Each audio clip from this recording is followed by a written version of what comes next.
Hi guys, my name's Vanessa Smedley and I'm a painter.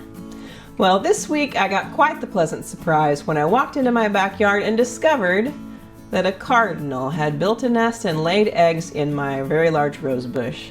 So it inspired me, so we are going to paint this nice little sketch right here of said nest. So it should be a lot of fun. So let's do this! Here are the materials that I used for this week. If you'd like to, take a screenshot or it's listed in the description for you. Okay, I thought I would just show you the alleged rosebush here, and then the bird has flown off and is up there in the tree. But here we go, coming right back in here, and there's the little nest right there. Isn't that sweet?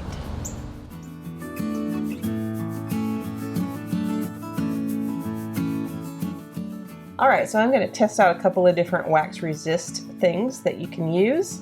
First of all, we're going to use just this wax resist stick that you can get at your big box craft stores. It's basically a clear crayon. And I'm just going to kind of put, oh look, I've got some paint on my finger. But anyway, I'm just going to put like kind of a swirly design there so that we can see kind of what it does. The other one I'm going to use is just your Crayola Twistables. That is just your standard little kids colored pencil. We're going to do the same thing on this other side. Just testing out which one of these we want to use, or possibly both. And I'm going to use some burnt umber paint because we're going to be using a lot of that for this little subject. Oh wow, yeah, look at that. That's like very apparent. It's resisting that really nicely. Now let's go to the Crayola. It's resisting it as well, only not quite as intensely. You can still see that it's lighter there, but it's not quite like as white or whatever. Definitely you can see that the crayon resists it a little bit better, but you can still see a lighter line here in the colored pencil, so I think both of those could be useful for this particular project. So I think I'm going to use both of them. Alright, so you can see in the picture there are a lot of very light colored twigs in the bottom of that. I don't want to have to paint around all of that. So I'm actually going to start out by using the Crayola Twistables here, and I am just adding that in, just in swift little strokes wherever those lighter twigs are, and that way I can just paint over the top of them and not have to worry about painting around them. And since the color we're after here is a light brown and not a stark white, I think this should give me the absolute perfect little subtle effect for this. So I'm going to start out by mixing some burnt umber and some yellow ochre to make kind of a yellowish straw color. I'm going to water that down significantly because this first wash needs to be pretty light because there's a lot of straw and twigs and light colored things in here. So I'm starting with that first wash, painting around the eggs, but you can see where you can already begin to see that our little wax resist is working really nicely. It's just pushing that paint right out of its way. And here's another spot where that colored pencil is doing its magic. And I'm just continuing to add that straw color in here, and I'm just painting around the eggs and around the rose leaves, all of that kind of stuff. I want some nice vibrant color there, so we don't want to adulterate that color. And then I'm going to start to come back in with some more like darker burnt umber here, and we're going to begin to add in like the darker bits of the nest and the shadows and things like that. But since we're using more pigment in relation to the amount of water we used in the other color, it should be totally fine and blend right in there and not cause any blooms. And you can see that the colored pencil is now giving us a little bit more subtle effect, just like the test that we did with it. It's still lighter, but it's not as light as it was. And now I'm adding in even more burnt umber, a thicker consistency of that, to paint in the shadows right around the eggs and in that little hole in the middle of all of them.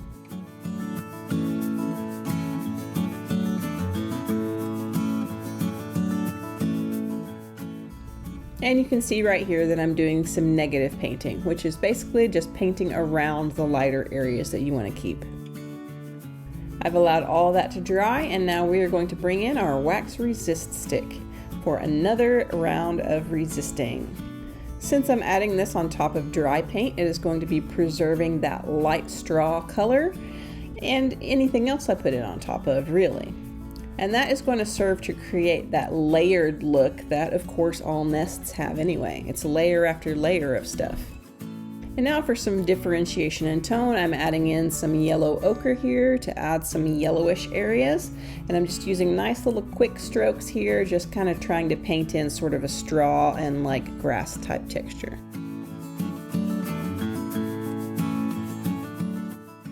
Now I'm using some burnt sienna to add in a reddish color and to use on the actual rose stem itself. And basically I'm just adding in some variations. We don't want the entire painting to just be that one color of brown because that wouldn't be very interesting. This is just adding some interest. Next I mix up a green, and I'm starting out with Sap Green, and then I'm adding in some burnt umber, and that's really just to kind of, you know, tone it down a little bit and make it kind of a more natural green color.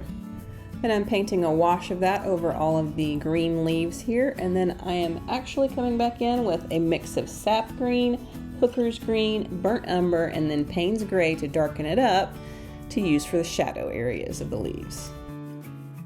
So you may be wondering why I didn't paint this plein air, like why I didn't just go and sit in front of the rose bush and paint it.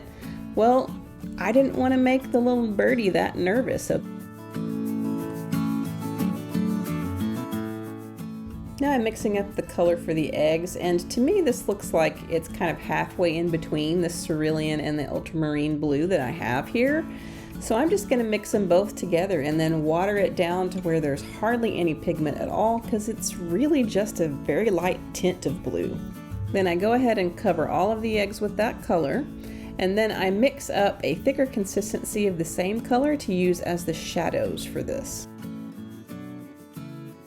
So I've got those shadows going, and then as I'm doing this, while it's still wet, I am taking a damp brush that's had a little bit of its water squeezed out, and I am lifting out some highlights on the very lightest parts of the eggs while I'm here.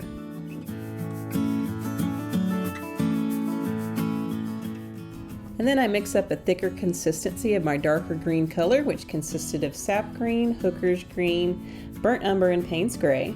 And I'm adding in the darker areas of the leaves and the veins and things like that, just the details.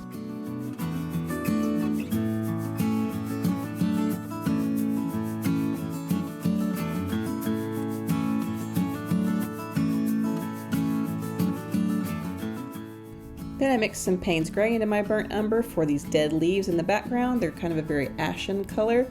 And then as I paint that in, you can see how our wax resist is working just lovely and keeping all of that light brown, as I basically just paint right over the top of it and not have to worry about it. It's pretty awesome, really.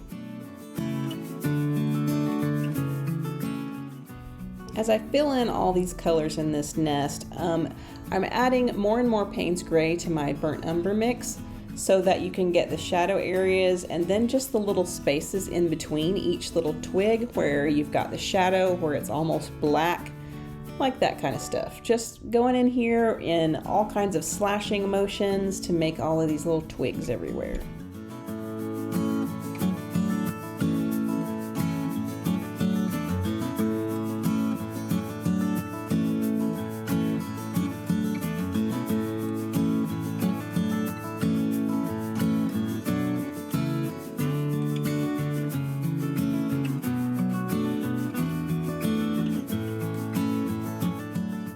As I get the closest to the eggs, I've added a lot of Payne's Gray here because that's where the darkest shadow of any of it is, around the eggs right underneath them. And that just grounds them to the nest and makes them, I mean, eventually it's going to make them look to like where they're not floating, because right now they kind of still do, but once I get the details on the eggs themselves, they're not going to look so foreign.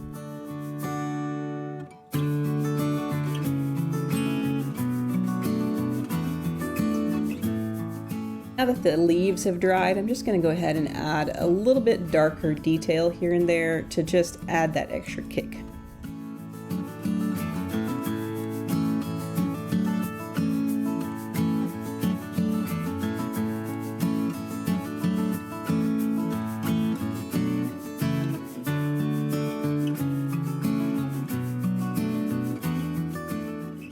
we need some darker shadow for the eggs themselves, so I'm taking my blue color that I had mixed earlier and I'm adding in some cadmium red light and some lemon yellow to that. And that is basically just adding in a orange color, which will gray the color down and it'll be great for a shadow. And the reason that grays the color down is because orange is the complementary color of blue, and complementary colors always gray each other out. Or you could say that they subdue one another. So I'm just going to take that color and I'm going to go around the outer edges and especially the bottom edges where they're meeting the other eggs. And then I'm going to take clean water and blend that in. And then also, just like I did earlier, I'm going to take a damp, kind of dry-ish brush and I'm going to lift out the highlights in the middle and if it gets too dark on each one. And you'll also notice that I'm skipping eggs in between each other because I don't want the adjacent eggs to bleed onto each other.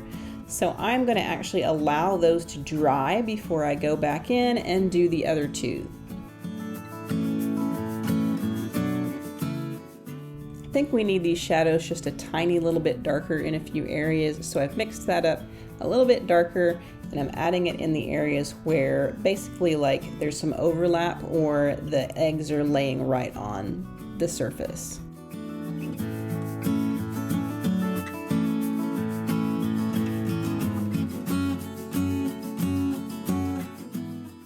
A fun fact about a cardinal nest is that they are usually 4 inches wide and 2 to 3 inches tall.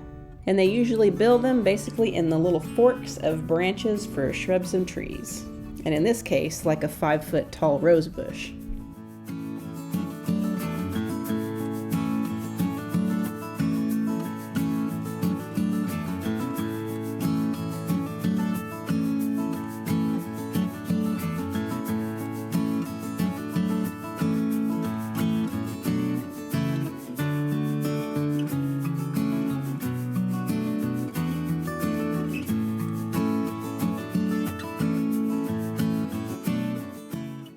After that dries, we're going to add some speckles, and here's how we're going to do that. Okay, so real quick, I'm going to show you how to use the common toothbrush for flicking. So you get your paint on there, and then you make this kind of motion, but you do it, towards the paper. It makes all kinds of speckles. So for the first layer of these random speckles, I'm covering over my leaves and I'm just using that little technique right there to make the smallest of the speckles. I used my burnt umber mixed with Payne's Gray for all of that because it was kind of darker speckles, but now we're just going to go back to plain burnt umber and we're just going to add this in with a number 6 round brush, all of these larger speckles. Because these cardinal eggs, they really have just a ton of speckles all over them, and they're much more prominent than a lot of other birds when it comes to speckles. What's interesting about cardinal eggs is that they can be kind of this bluish color behind all of the speckles, but they can also be kind of a pinkish color or just plain white. So it's really very interesting that there's such a variation, but apparently I have the version that are blue.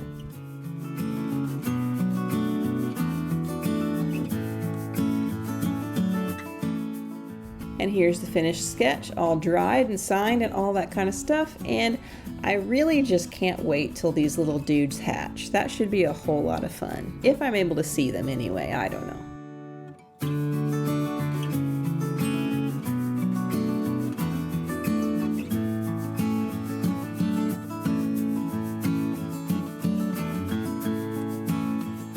And there you have it, a lovely little nest in a great big old rose bush. Don't forget to like, comment, subscribe, share, all of that stuff because that's how this channel gets to grow.